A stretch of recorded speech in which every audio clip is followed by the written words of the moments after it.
Hi, my name is Quinn, and I learned I was colorblind when I was only 4 years old. It's not that everything was black and white, but to me, rainbow was only blue and yellow. I never felt bad about it because my dad was colorblind too. And he was super rich and we lived in a huge mansion. It wouldn't be so bad to be just like him. The trouble began when I started going to school. I couldn't identify a single color right, and the teacher would go crazy trying to explain it to me. The other kids made it worse, especially my classmates Cindy and Lucas. They were twins and they were both super annoying. They laughed at my outfits every single day. Dad and I couldn't spot a lot of patterns, so most of the time, I had no idea how I looked. You look like a clown. Did you get dressed in the dark? I'm colorblind.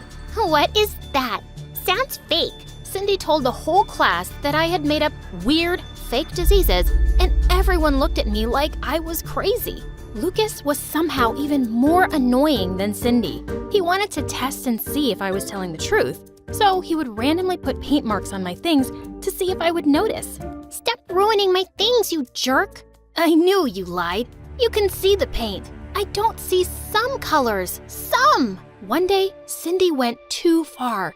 She took my book of drawings, tore out all the pages, and put them on the bulletin board. The whole class laughed at my pink trees and green skies. I attacked her and we started fighting on the ground while all the other kids cheered. Suddenly, Lucas showed up and pulled us apart. Stop it. Cindy, take the pictures down. You're taking her side? If she's really colorblind, we shouldn't make fun of her. I was in shock. Lucas was defending me? Cindy walked away fuming, and I thanked him. He took the pictures down and apologized for not believing me. He spent days asking me endless questions to understand my condition. Is your whole family colorblind? Is it like losing memories? If I hit you on the head, will you see color again? He was crazy, but so funny. I thought we could actually become friends, but something happened that destroyed everything. All the kids had to give interviews to get into a fancy private middle school. This was the only good school in the entire town, and the competition was crazy. I didn't do well on my tests, and when the teachers decided I couldn't get a spot, Cindy laughed out loud. Ha! I knew you were stupid. Before a single tear could leave my eyes, my dad jumped into action. He offered the school a huge donation for taking me. We don't have space for another child. Then give her someone else's spot. I'll double the donation. Dad, that's cheating. The teacher pushed me aside and accepted the money. Then she went to Cindy and told her they were giving her spot to me. You have the lowest marks after Quinn, so it has to be you. The stupid teacher was so happy about the donation that she let it slip, and Cindy and her parents went crazy with rage. This is bribery. This is unfair. All the adults started fighting, and Lucas gave me the worst look ever. I can't believe you would do this. I knew he was cheating, but Dad refused to back down. We joined our new school, and Lucas came here all alone. One day, he told us that Cindy had been sent to boarding school. None of the other schools in town are good. Now she has to live away from her family. I hope you're happy, Quinn. That was the day we became enemies. He hated me. I felt bad for him, and I tried to make it up to him by buying him presents, but he threw them back in my face. You can't buy me, you brat.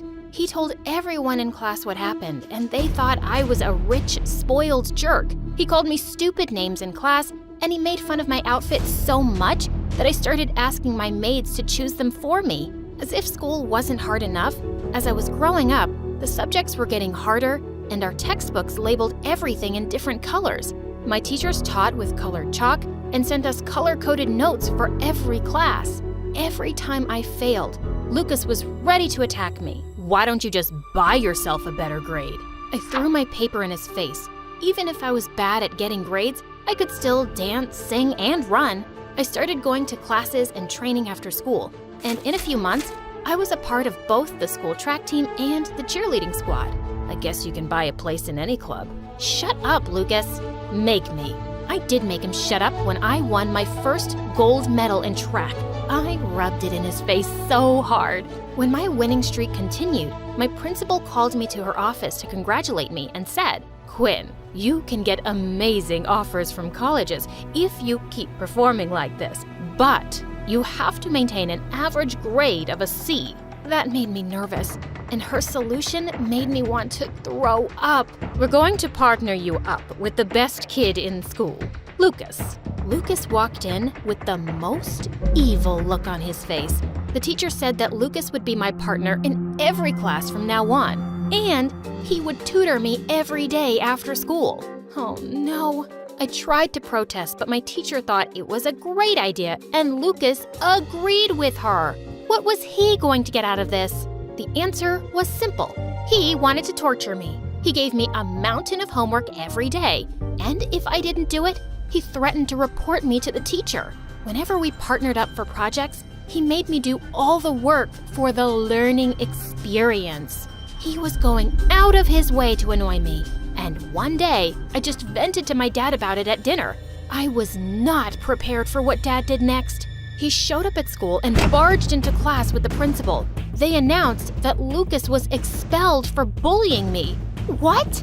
We all rushed to the principal's office, and I screamed at my dad. What are you doing?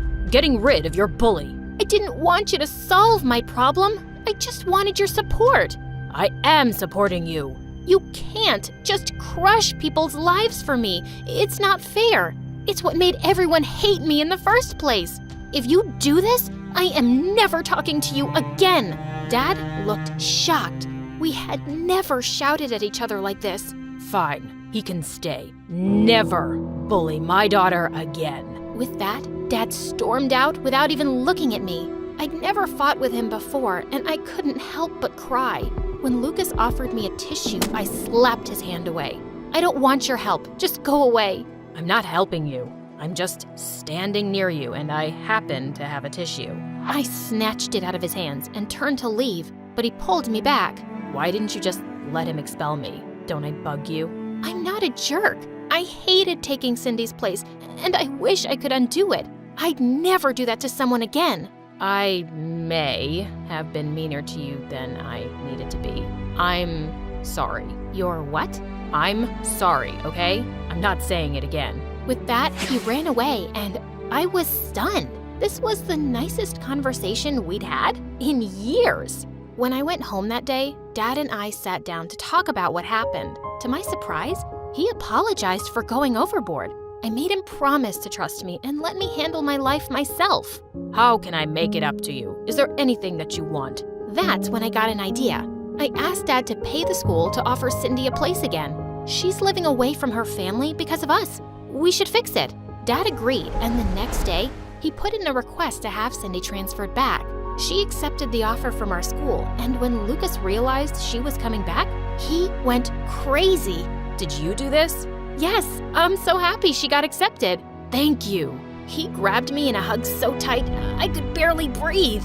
He finally forgave me for everything that happened, and we became friends again. He tutored me for real this time. He found colorblind-friendly versions of our textbooks, and if he couldn't, he would make notes that I could clearly understand.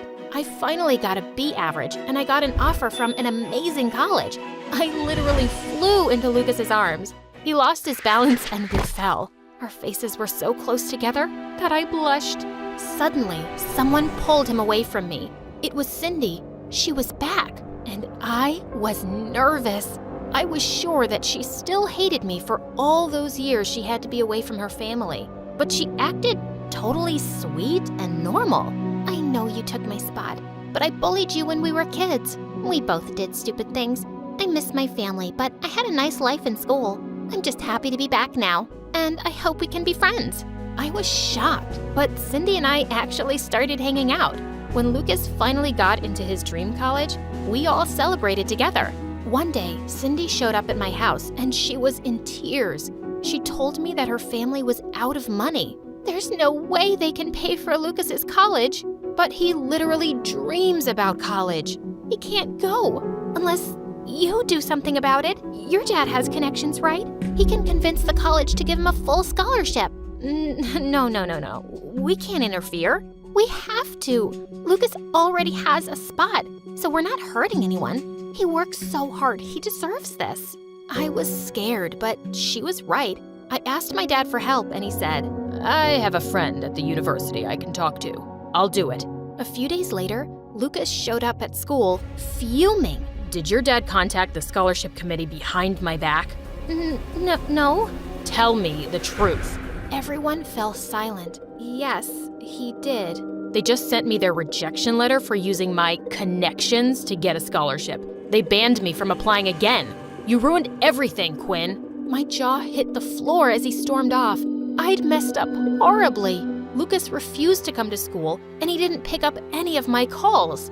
Cindy even took me to their house, and he just hid in his room and played music at the highest volume so he couldn't hear me. I was utterly shattered by what I'd done. I told my dad about it, and he came up with a plan.